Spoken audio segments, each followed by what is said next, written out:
नमस्कार। निशुल्क ज्योतिष परामर्श केंद्र में आप सबका स्वागत है। जैसे कि हम राहु केतु राशि परिवर्तन के द्वारा आने वाले समय के युग परिवर्तन को समझने का प्रयत्न कर रहे हैं और हमने देखा कि 2019 में जब कोरोना काल आया तब से ही युग परिवर्तन की शुरुआत हो चुकी है और वह किस प्रकार से हमारे जीवन को प्रभावित कर रही है। सबसे पहले कोरोना काल ने 2019 में जल थल वायु को मानव से मुक्त किया और शुद्ध किया। 2020 में हमने देखा कि मानव को भयभीत कर, मृत्यु का भय दिखाकर मानव को अपने अहंकार से मुक्त किया। 2022 तक स्त्रियों को अपनी सोच, अपने विचार, अपनी सत्यनिष्ठा, अपने धर्म और दया के भाव को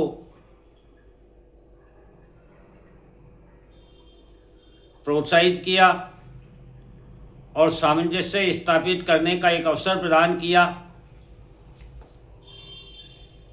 30 अक्टूबर 2023 तक केतु ने हमें मोह बंधन से मुक्त कर कर्म प्रधान बनाया और पूर्वजों से आशीर्वाद प्राप्त हुआ।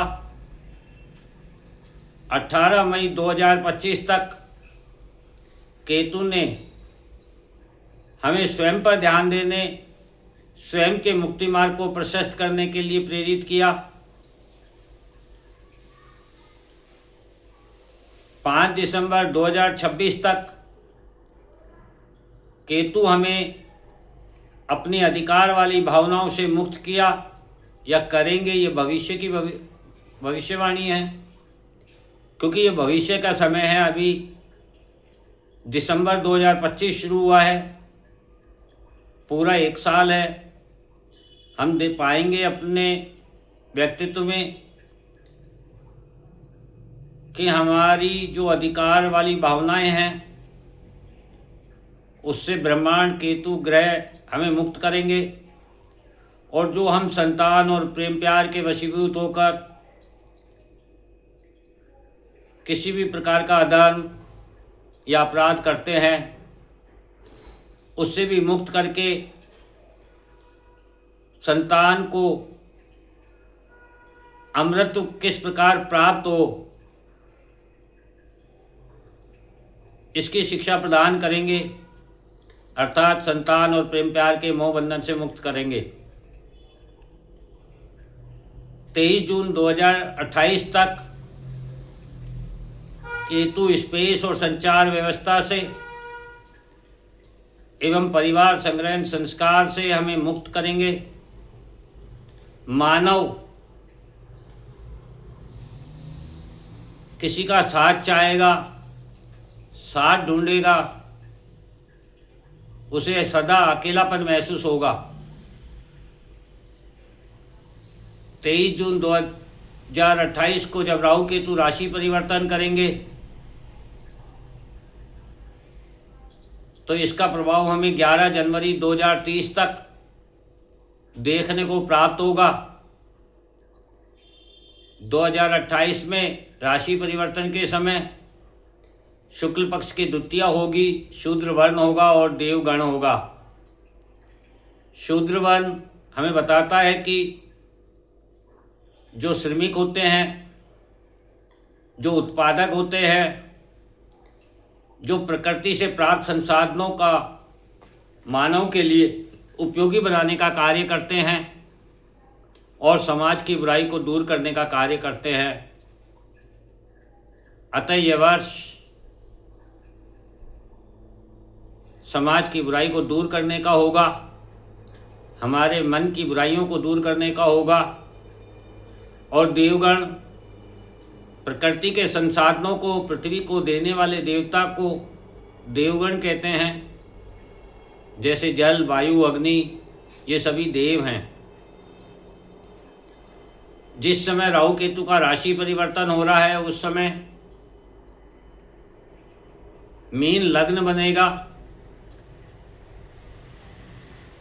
लग्न पूर्वा भाद्रपद नक्षत्र में होगा। लग्न जो है वह हमारे व्यक्तित्व का निर्माण करता है, हमारे चरित्र, हमारी सोच विचार, जिसके द्वारा हम दुनिया को देखते हैं, दुनिया का निर्माण करते हैं, समाज का निर्माण करते हैं, वह लग्न होता है। और मीन राशि व्यय की है, मुक्ति की है। पूर्वा भाद्रपद नक्षत्र के देव आज एक पाद है, अर्थात अनंत। और इस नक्षत्र का प्रतीक चिन्ह तलवार है। तलवार युद्ध को प्रेरित करता है। और प्रेरणा जो इस नक्षत्र से प्राप्त होती है वह है निर्देशित लक्ष्य और आदर्शवादी। इस प्रकार से 2030 जनवरी तक व्यक्तित्व अनंत की ओर जाने के लिए अपने सोच विचार से आदर्शवादी चरित्र का निर्माण कर मुक्ति का लक्ष्य प्राप्त करने की चाह करेगा। द्वितीय भाव में यदि हम देखें तो मेष राशि में शनि स्थित है। द्वितीय भाव हमारे परिवार का, कुटुंब का, संग्रहण का, स्वाद का, संस्कार का होता है। और मेष राशि प्रारंभिक ऊर्जा है, जहाँ से जीवन का प्रारंभ है। शनि व्यवस्थित ढंग से कर्म कर लक्ष्य प्राप्त करने का ग्रह है। इस प्रकार से 2030 जनवरी तक मानव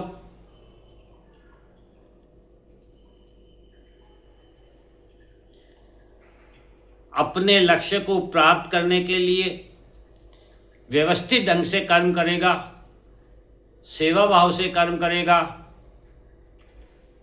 मुक्ति भाव से कर्म करेगा। इस प्रकार से वह अपने नए जीवन का परिवार के प्रति, संग्रहण के प्रति, स्वाद के प्रति, संस्कार के प्रति एक नए रूप से प्रारंभ करेगा। तृतीय भाव में वृष राशि है। वृष राशि में मंगल, शुक्र और बुध 3 ग्रह स्थित है।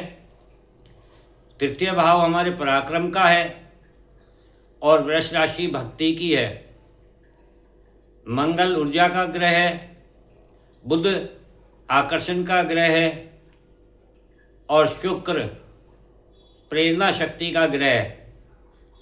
इस प्रकार हम देखेंगे कि 2030 तक भक्ति भाव से मानव पराक्रम कर अपनी प्रेरणा शक्ति के द्वारा भगवत प्राप्ति के लिए पराक्रम करेगा। चतुर्थ भाव में मिथुन राशि में चंद्र, सूर्य और केतु स्थित है। चतुर्थ भाव हमारे सुख का है। मिथुन राशि संग की है, साथ की है, जोड़े की है, पेयर की है। मतलब मिथुन राशि हमेशा किसी को साथ चाहती है। चंद्रमा मन का कारक ग्रह है। पुण्यवसु नक्षत्र जिसमें चंद्रमा स्थित है और पुण्यवसु नक्षत्र का अर्थ है पुण्य यानी दोबारा और वसु किरणों को कहा जाता है। 8 प्रकार के वसु हैं। अतः ऊर्जा से जो प्रकाश प्राप्त होता है वह पुण्यवसु नक्षत्र है। सूर्य राजा, अधिकारी, स्वामी का ग्रह है।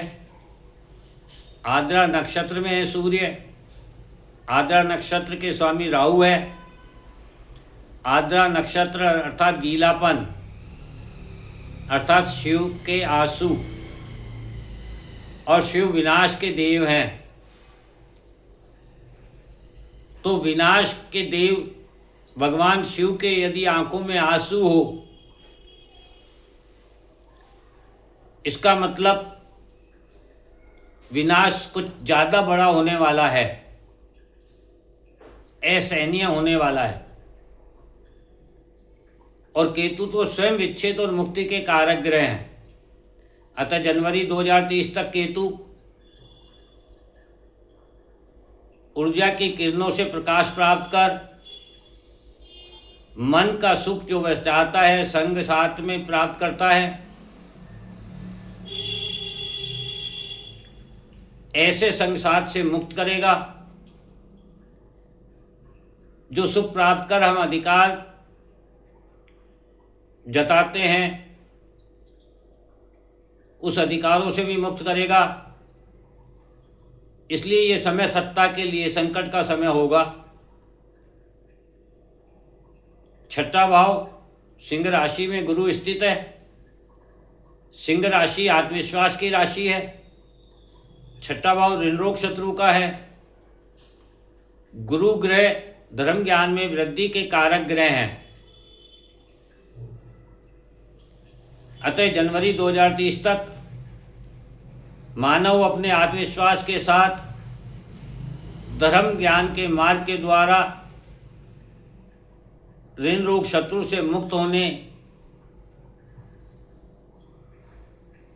के लिए कर्म करेगा। दशम भाव में धनु राशि में राहु स्थित है। दशम भाव जीवन के लक्ष्य को प्राप्त करने के लिए कर्म करने का है और धनु राशि जीवन के लक्ष्य को निर्धारित करने की राशि है। राहु ग्रह तो स्वयं वृद्धि के कारक ग्रह हैं। उत्तराषाढ़ा नक्षत्र के स्वामी सूर्य हैं और राहु उत्तराषाढ़ा नक्षत्र में है। तो यहाँ हम देखेंगे कि राहु और सूर्य ने एक दूसरे का नक्षत्र परिवर्तन किया है। अतः जनवरी 2030 तक मानव अपने जीवन के लक्ष्य को निर्धारित कर स्थिरता के साथ लक्ष्य प्राप्ति जो कि मुक्ति हेतु प्राप्त होगी या मुक्ति के लिए जो लक्ष्य होगा उसके प्रति कर्म करेगा। इसका निष्कर्ष निकलता है कि 2028 से 2030 तक का समय केतु किरणों से ऊर्जा प्राप्त कर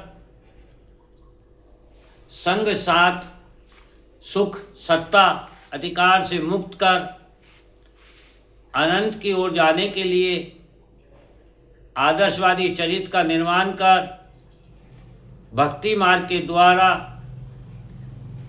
भगवत प्राप्ति के लक्ष्य को प्राप्त करने के लिए मानव को प्रेरित करेगा। इसको आप समुद्र मंथन के द्वारा भी समझ सकते हैं।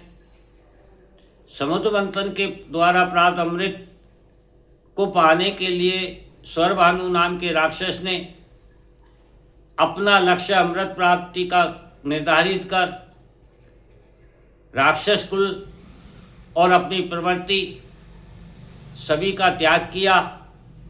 अकेले ही पराक्रम किया, अपने बुद्धि के द्वारा अमृतपान किया और राक्षस योनि से मुक्ति प्राप्त की एवं अनंत की यात्रा छाया ग्रह के रूप में नए जीवन का प्रारंभ किया।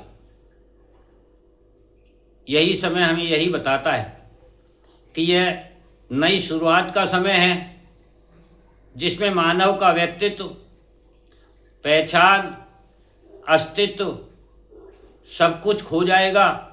जिस प्रकार से स्वरभानु का खो गया और एक नया सवेरा होगा।